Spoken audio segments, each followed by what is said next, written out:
latar belakang tentang nuzulul Quran diawali ketika Nabi Muhammad usia 40 tahun.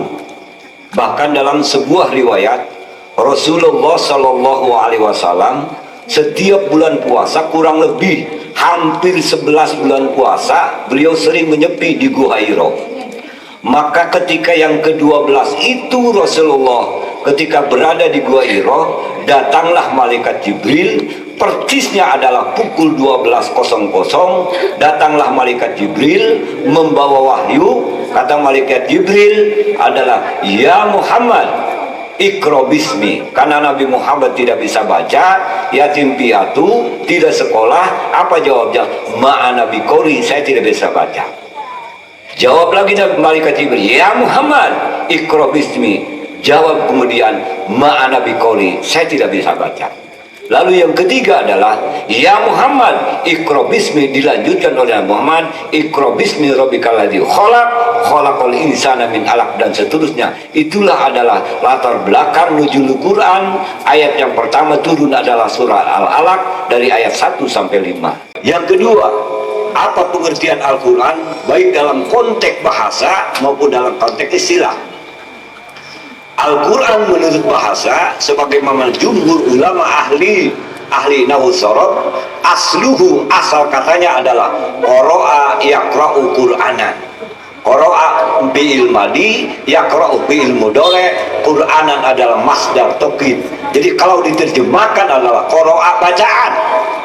Tapi apakah sama bacaan Quran dengan bacaan Quran? Tidak. Karena adalah bacaan dalam konteks bahasa Al-Quran. Maka salah satu ulama yang menjelaskan tentang isi kandungan Al-Quran, yakni Syekh Manaul Qoton, beliau menjelaskan dalam kitab Mabahis fi Ulumul Al-Quran. Kata Syekh Manaul Qoton adalah, Al-Quran huwa kalamullah, Quran adalah wahyu Allah, kalam Allah.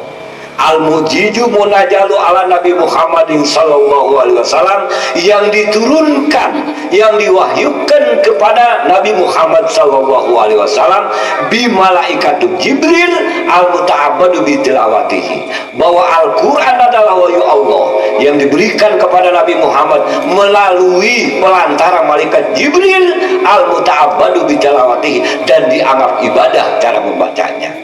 Makanya setiap bulan puasa kita disunahkan untuk tadarusan, karena pahala membaca Al-Quran bukan satu ayat, bukan satu surat, tapi pahalanya adalah huruf per huruf. Itu menurut di sisi Allah mendapat pahala, apalagi sampai kita khatam 37. Amin ya robbal. Itu perbedaannya. Jadi sekali lagi adalah nuzulul Quran, bahasa Arab, bahasa kita, turunnya Al-Quran.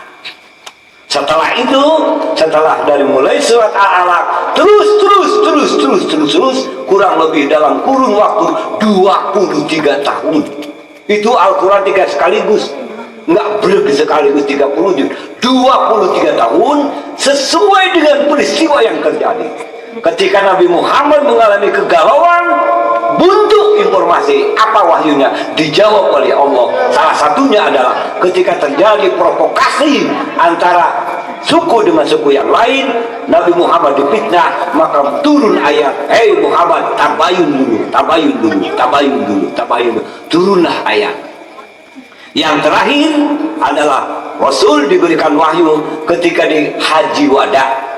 Haji Wada itu haji penghabisan. Maka saat itu Rasul ketika ada di padang pasir turun, "Innama akmantu dilakum wa raditu lakumul Islam Madinah." Ya Muhammad, hari ini, detik ini sudah selesai wahyu saya turunkan 30 juz. "Innama akmantu dilakum wa raditu lakumul Islam Madinah." Itulah ayat yang terakhir. Ayat pertama surat Al-Alaq, "Iqra bismi rabbikal ladzi khalaq," dan seterusnya. Ayat terakhir adalah itulah yang tadi saya bacakan, "Innama akmantu dilakum," dan seterusnya. Itu ketika peristiwa haji penghabisan Haji Wada, beliau sedang berada di mana? Di padang pasir. Itu pun Rasulullah sedang berada di atas unta. Jadi wahyu turun itu ada yang langsung malaikat Jibril datang ke Rasul menjelma seorang laki-laki pakai jubah, yaitu ketika di Gua Hira. Bahkan ada yang berbunyi kelonceng, lonceng masjid, neng nong bahasa sekarang. Nggak ada yang ngerti, hanya Rasul yang tahu izin wahyu turun.